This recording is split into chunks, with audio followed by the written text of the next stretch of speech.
4, 3, 2, 1. Whether you've been married 1 or 20 plus years, at some point you realize you married into crazy. And that's what our show is all about.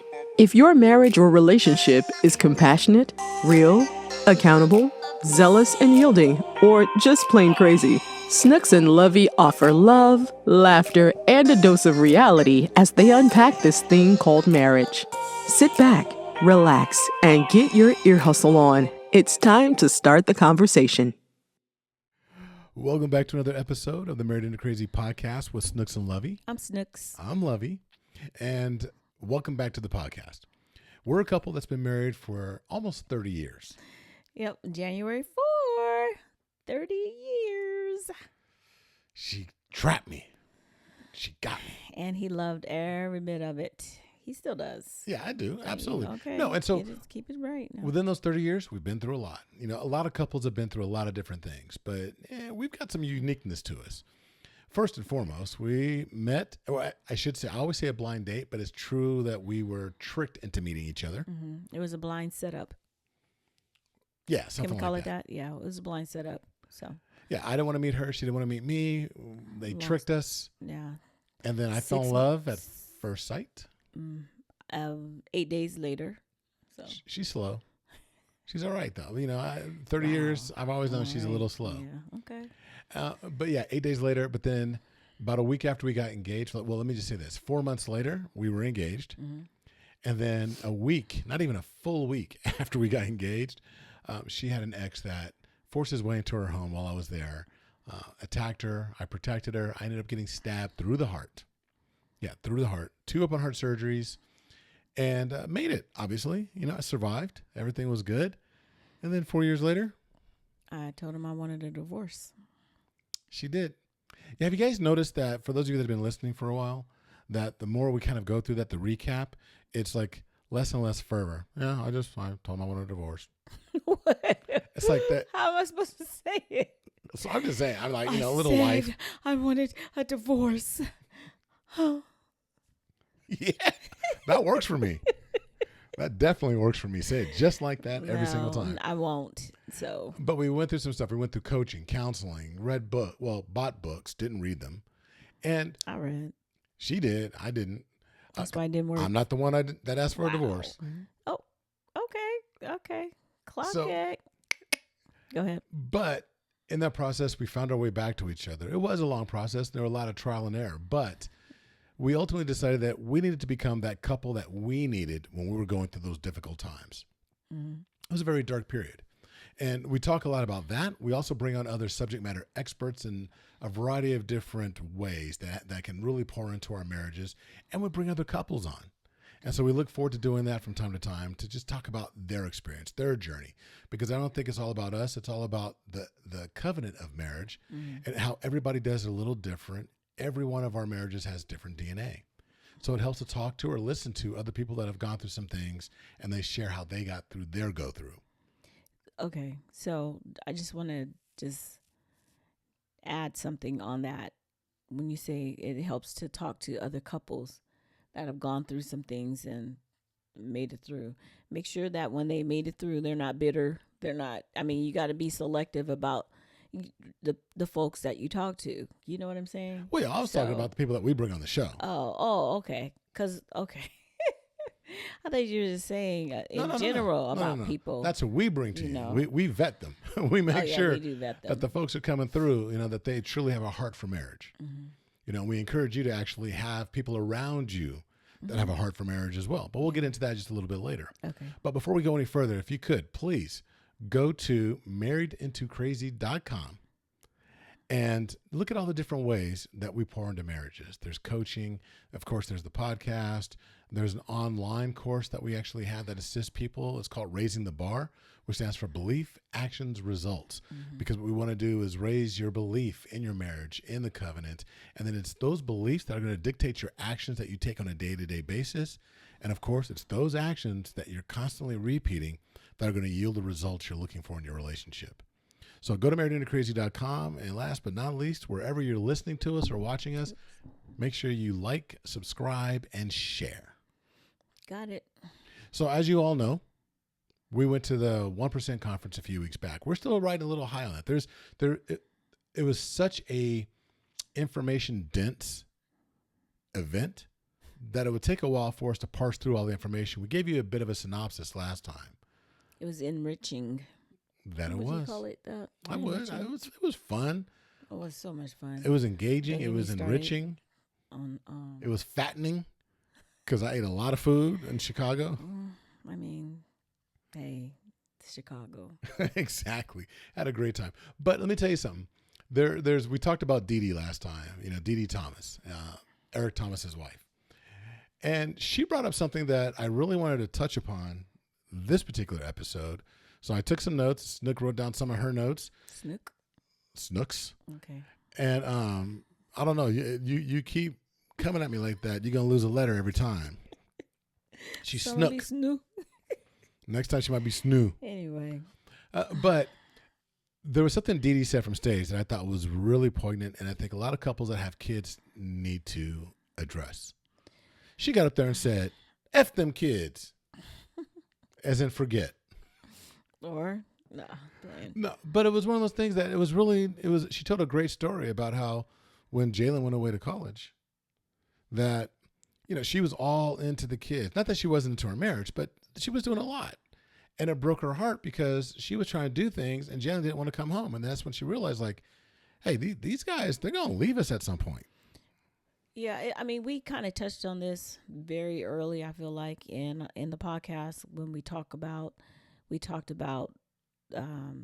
children. I mean, the places of like the roles or whatever, and a lot of parents, they do have it's like they place their children first over their spouse, which on one hand I feel like it's understandable because we had our niece this weekend, and baby Rain she's not even a year yet, so she's very dependent on everyone around her for us to feed her, change her diaper, put clothes on her, things like that. So children are very dependent up to a certain age. So if I say I need to put my spouse first, I feel like I'm not doing the thing that I should be doing, which is nurturing my children, taking care of my kids. So and that's one of the reasons why I feel like it feels wrong, because kids are dependent on us. So I know, and I know, it varies because we got some kids still in the house and we don't put them first. Heck, no, we don't put them first. Not right now. We used to. Well, Isaiah, we do put first. Well, he's not even first, but we make him a priority. Right. And that's what it is, right? It's about balancing priorities. Mm-hmm. Look, the truth of the matter is, them kids are going to leave you. And that's a fact. Yep. They're not permanent residents. They are leasing. And that's all it is. They're leasing a room in your home, and at some point, they're going to leave. They're freeloading. They ain't even leasing. and this whole episode is just going to be about, you know what, we want to get you to a point, or at least get you thinking about getting to a point where when they do leave, when they decide to change their address, which they will do at the drop of a dime, right? Oh, I met somebody. They've known them for 6 months. We're moving out. We're moving in together. Mm-hmm. When that happens, we just want to make sure that the pendulum hasn't swung too far to one side to where all of a sudden you're stuck looking at each other like, who are you? Yeah. What do you want to eat? I mean, and that brings up a point about like the divorce rate. And what is it called? The over 50 club or something like that? No, gray divorce. Gray divorce. Gray divorce has been increasing dramatically since 1999. I think 99. 99. It's been increasing steadily. Because, and that's people over 50 years of age that are getting divorced. And what do people usually say? I mean, they don't feel connected to their spouse. It's like they don't know them anymore. We grew apart. We don't have anything in common. I mean, I can go on and on. But a lot of it is, well, we wanted to wait till the kids were out of the house. Oh, I thought you were talking about. All that's real. Oh, okay. But it's because of the disconnect. The things that you mentioned are being said because there's been a disconnect. They put so many other things. Career. It's not just the kids. We'll get into those other things another time. but they put so many things before their marriage. And the kids are a major one because we get caught up in the sports. I was about to say conversations become more about scheduling. Who's taking, I mean, one thing in our home, you know, we have conversations centered around Isaiah. Who's taking him? Who's picking him up? Who got coverage for this? Who's doing breakfast? Or I got him. Oh, I got to meet. You got to do it. And a lot of things. Who's helping them with homework? A lot of our conversations are about Isaiah, and it's not just Lovey and I. It's the other two big kids that live here too. That's with help. But if it's just the two of you, and I will say this, and I'm being completely transparent. I can say that the last few times, if there's been anger on my behalf or frustration, I feel like it's because the ball got dropped when it came to Isaiah. Like, oh, homework didn't, like I went out of town for work, and then I come back, and I'm like, well, why is his school book still sitting here? Why is the homework folder here? And it's like they forgot to send the books back to school. They forgot to actually he's got like 3 homework folders, and they forgot to actually send one of the homework folders back to them. Oh, I forgot. I'm like, okay, well, who's on top of this? When I'm not here, who's the person that's anal about actually getting this type of stuff done? I don't know if y'all could see me rolling my eyes, or did you hear my, oh my gosh, you know, when he first got started. I mean, and that's a true story too. So I was in the office the days that Lovey was out of town, and so the girls were handling it. And then when we figured out or found that the one piece of paper that he didn't take back to school, I was like, well, okay, he's in first grade. He can take him back on Monday or whatever. Lovey was so upset with us. You are not paying attention. You guys, blah, blah, blah, whatever. And I'm like, bruh, he's not studying for his SAT. He's in first grade, you know, not making total light of it. Oh, we're going to get him into Sac State as soon as possible.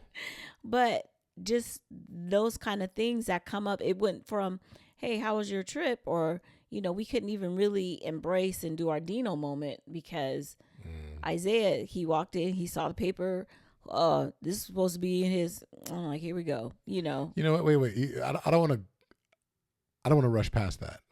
What? She said we didn't even get a chance to do our Dino moment. And for those of you that have been listening, our Dino moments are like, if you ever watched Fred Flintstone, when Fred would come home and Dino would be like, "Brr, brr, brr, brr, brr, brr," and he would run up and jump on Fred. We talk about having those Dino moments. Yeah.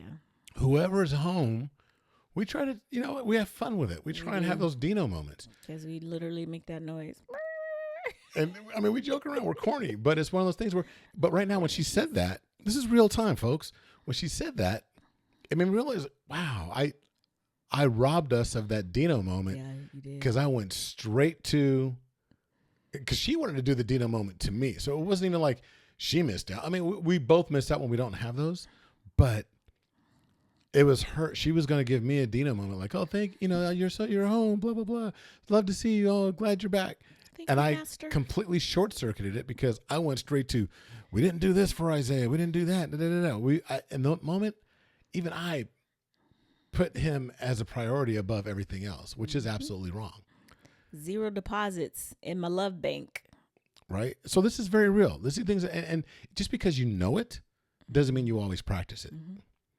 And we're trying to get you, everybody, I'll say you guys, all of us, to the point where we're not treating PTA night like a... You mean date night? Date night. Like PTA night.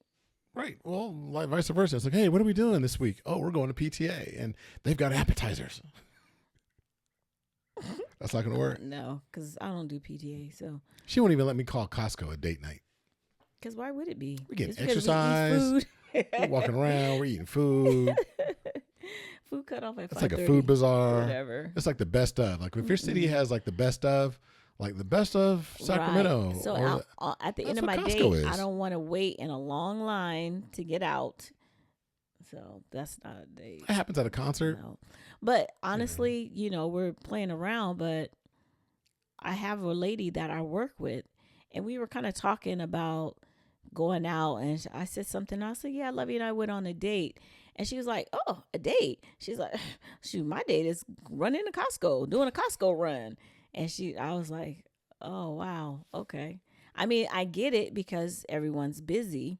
But at the same time, I'm like, this is kind of important to me. So I want to make sure that even if it's us sitting on the couch watching a movie, that we still stay connected. We still spend some time together without the little boy. And not the only time that we spend together is when we're coaching other customers, couples, or doing a podcast, you know. That's true. Yeah. And we can't make this other child of ours, which is married into crazy, a priority over our marriage as well.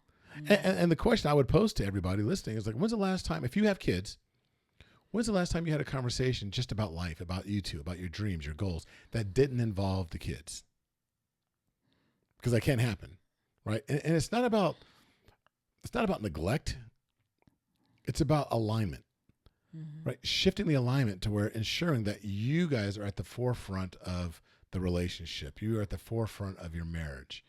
Well, additionally to that, about alignment, I feel like it gives the kids a model of what a healthy relationship looks like. They're not seeing us go crazy, or, I mean, they've seen us, go crazy sometimes, but that's an exception to the rule. So with us being able to prioritize our relationship, each other, our kids, they see us be healthy.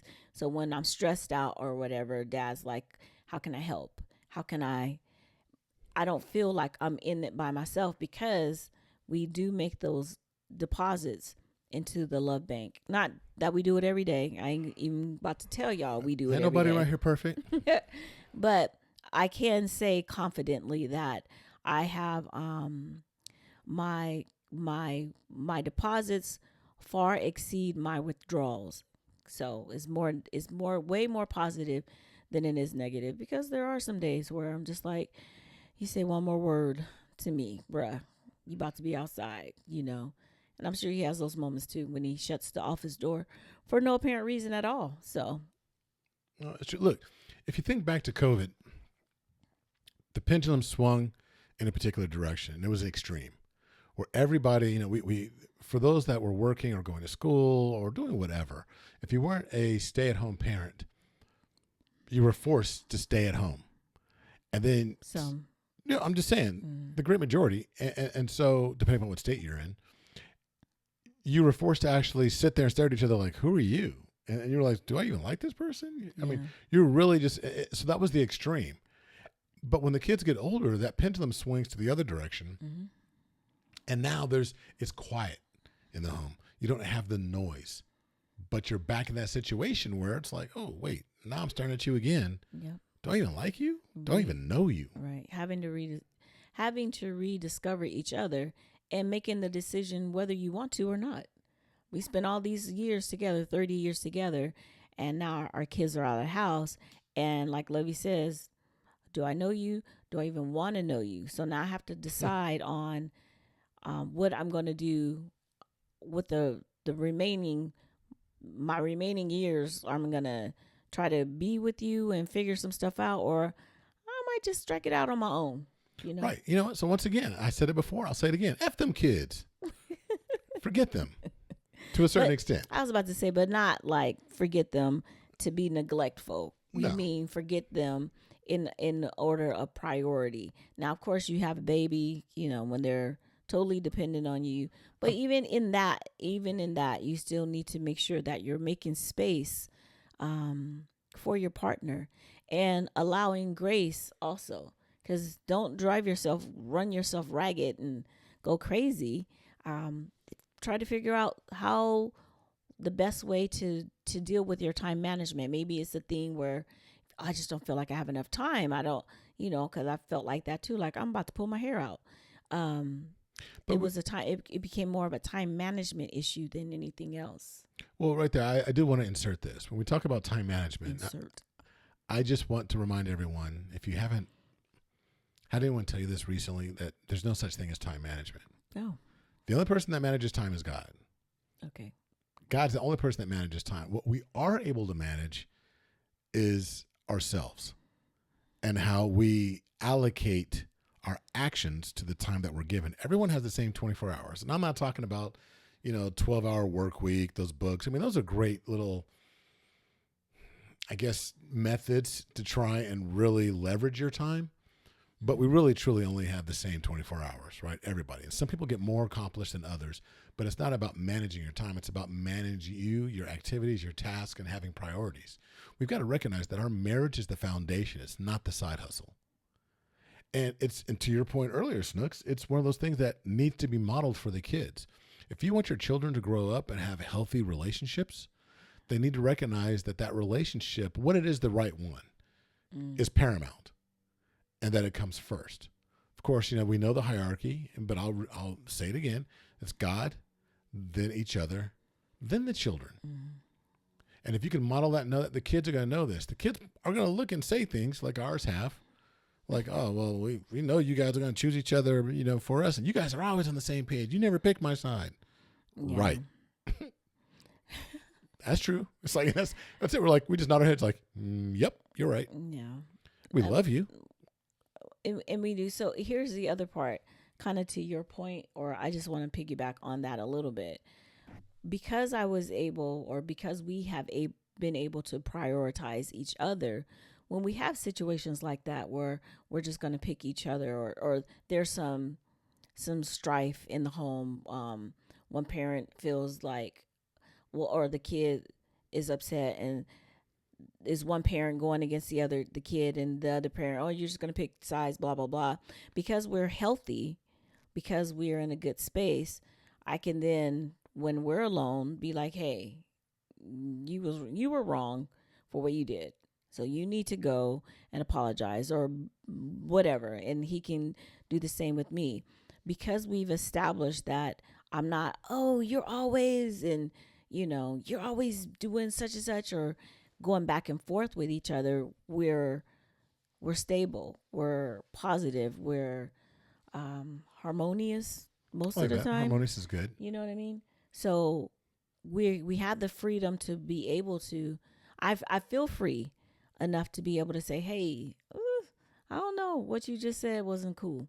So unbeknownst to them, we've talked about what has transpired, and Dad's been able to go and say, okay, hey, I apologize for how I said what I meant, So that's also just another way I feel like prioritizing and having that time together will help stabilize the other areas in the house. So true. So I've got a question for everyone, and that is, what scares you more? Raising kids, or knowing that you're going to end up at some point staring across from each other and not knowing that person? But I don't think you have to give up one for the other. I don't think you have to give up raising. I know for a fact that you don't have to give up raising your children and making them feel loved and making them a high priority, and giving up and forsaking your marriage and giving your spouse the leftovers. Don't get me wrong. Harmony was a great word that you used, because I think that it says that things are going to be in flux. With harmony, there's a high, there's a low, there's dead spaces, meaning like there's quiet times that goes in there to where it really affects the harmony and really make it, pop. And we have to recognize that there's going to be times, like you keep mentioning the young babies, that there's going to be a time where, spouse is going to get the leftover because the baby requires a lot of additional attention, food, energy, so forth. But you both know that. But there still needs to be that time where you're able to set aside for each other. You got to make sure that you're protecting that time and giving your spouse, the wife. I'm going to be honest with you, fellas. We got to make sure that in those moments that we got to give our spouses the opportunity to step away from the baby as well. And that's a whole other conversation. But I just want to say that kids are important. And I joke around saying, F them kids. Am I joking though? No, just playing. No, but it's one of those things where we got to say, we got to put them. I don't want to say second. There's one A and one B. 1A is your marriage. 1B would be the children. They're still a high priority, but we got to make sure that we're putting each other first. In that primary position, because it's a great model. I know I've touched upon that, but I'm curious. With the rate of divorce being at 50%, and it's always, that's a number that just seems never to go away. Yeah, no matter how many maybe years. 50%. We've been doing this podcast since 2018, and we know marriage has been around forever. Yeah. But that statistic has not shifted. It's been 50. I look every single year. So you look at Pew Research, you look at a variety of other resources, and that number still chimes in. But I wonder, could we affect that number if we really put our spouses first before children? I mean, could we get it to the point where, okay, can we drop it down to 40%? Would we be able to put a dent in that number as far as how often divorce happens if we put our relationships first? The kids will fall in line like they always do. Whenever there's discipline involved or love involved, and sometimes discipline is love, but when we put these things in place, kids are very malleable. Kids are very resourceful and resilient. Mm-hmm. So even if they've been spoiled relentlessly and you've been giving them everything, yes, they're going to rebel. But when you get to the point where they see that this is important and they see that love and then they want to be a part of that, not that you're withholding anything from them, but when they recognize that, yeah, that's cool. I love it. I love the look on my mom's face. I love the look on my dad's face when they're together. When they start buying into that, then you're creating a healthy environment. But then I think also that takes one more thing off the table that can cause divorce. Good. So that's something to think about. Yeah, I agree. Did you have any other points? So, just some things, just little quick tidbits. Make sure that in order to help not get stuck in that, putting the kids before the spouse or whatever, just make sure you're prioritizing all things at home. Continue with your check-ins. If you're not doing them, they're very important. Make sure you do them. And the check-in can be something as simple as, hey, what's up? Are you good? What's up? What's up? Have anything we need to talk about? Or something very formal like, okay, I'm sending you an invite to talk about whatever. There's nothing wrong with that. It's like scheduling sex. Yeah. Hey. Nothing wrong with it, because at the end of the day, you're still connecting.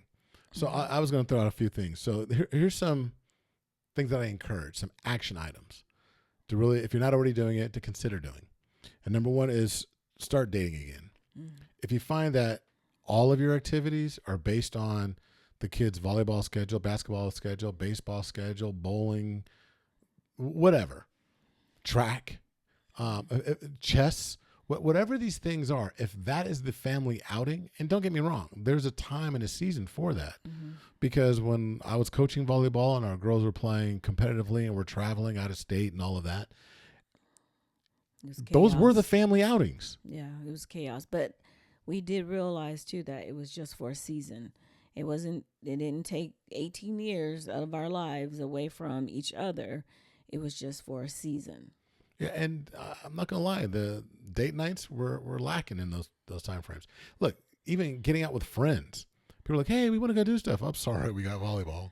I mean, that was our answer for years. Yep, I had volleyball. We had volleyball, and I had school at the same time. So, you know how many Mother's Days, birthdays, anniversaries were spent courtside? That happens a lot, but don't let that become the norm. I mean, it's there for a season, but it's not supposed to be there for the entire duration of your relationship. Yeah, all of eternity. You know, take time to relearn each other. You know, even with all the chaos, couch time is pretty amazing. If you could just sit there and just talk. You know, and it might be about, you know, just sit down and watch an episode of Bridgerton. I was going to say, just don't talk during the show, because that's a whole different podcast, right? Well, that podcast is coming. Go on. Why do our spouses, right when you're in the middle of a show, go up and get ice out of the ice machine? You do that. You also do that. I do it spitefully. See, he's being spiteful. I come in, I'm like, Lovey, I'm so sorry. Can you just talk? Pause it for just a second. Oh, now she does. I never did just do that. We're going to be talking after the podcast. But, you know, communicate your desires and your frustrations. You got to be able to feel free to be honest with your partner. And if you're not able to be honest, then you have to ask yourself, how come I can't talk to him? Or why can I talk to her? There's underlying issues. We need to discuss those, also a different podcast. Yep, absolutely. Invest in emotional intimacy, whatever that may look like. And it's going to vary from couple to couple, season to season, but know that there's different things that you can do. I remember even during volleyball season, we'd be out at some place and I would see couples go outside. Kids are taken care of. They're a little bit older. They know they got their teammates. They got other parents around. They would go for a walk. I loved seeing that. Just hand in hand, walking around the parking lot, just talking to each other. That's intimacy. Mm-hmm. We're not just talking about having sex. There's intimacy. It comes in many forms. We've talked about that ad nauseum, and we're going to keep talking about it. Right. But there's different things you can do. Come up with your own checklist. Look, these are just some ideas, but when you get that couch time, when you're sitting next to each other, you can say, what would that look like for us? What do we need to do to make sure that we're really building up our marriage and that we don't get lost in the fray of things, and even when the seasons shift, how do I make sure that we're good?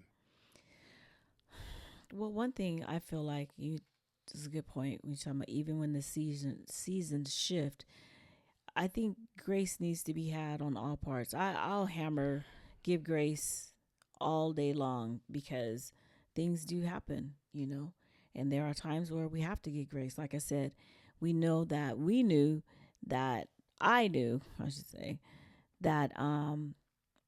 my birthdays and the anniversaries or whatever, that wasn't going to last for the rest of our marriage. I know it was just for a season. But the other part of that is when there wasn't volleyball, like for that weekend or what have you, Lovey made it a point to make sure that I was taken care of. Let's go do this. Let's whatever. And I was more concerned with, well, I know you're off, so why don't you rest? And so we would. Sometimes we go somewhere. Sometimes we wouldn't. We just stay home and spend time together. But the fact that he was willing to invest in me like that, then I was like, I'm good, so. It's funny. One of the things that we just talked about yesterday was like, when's the last time we went to the movies? During that season, man, going to the movies to us was blissful. Ooh, and granted, that's not like, in my mind, the perfect date because we're not talking. Yeah, we're not talking. We're not really engaging, but be in proximity. I'm engaging. Yeah, with the movie. Go Idris, run Idris. With you, I'm like, isn't that such and such who played in? I know she's trying to engage, talk to me all over throughout the movie. No, I don't. Whatever. We'll have that conversation another time too. But no, but it was something nice. We would hold hands, and we're sitting there watching a movie. It was just us, and it had nothing to do with the kids. It was just us, and that was enjoyable. Yep. Until I was eating all her popcorn when I said I wasn't going to eat any popcorn, but then I still ate her popcorn and her red vines. That's another podcast. No, but we thought it was important to remind you to just every now and then just say F them kids. Forget them kids. Hey, look, until the next time. Be blessed. Bye. Bye-bye. Thank you for listening to the Married Into Crazy podcast with Snooks and Lovey. Please like, subscribe to, and review the show wherever you access it, and tell a friend about us. Visit marriedintocrazy.com and see how Snooks and Lovey can bless your marriage directly.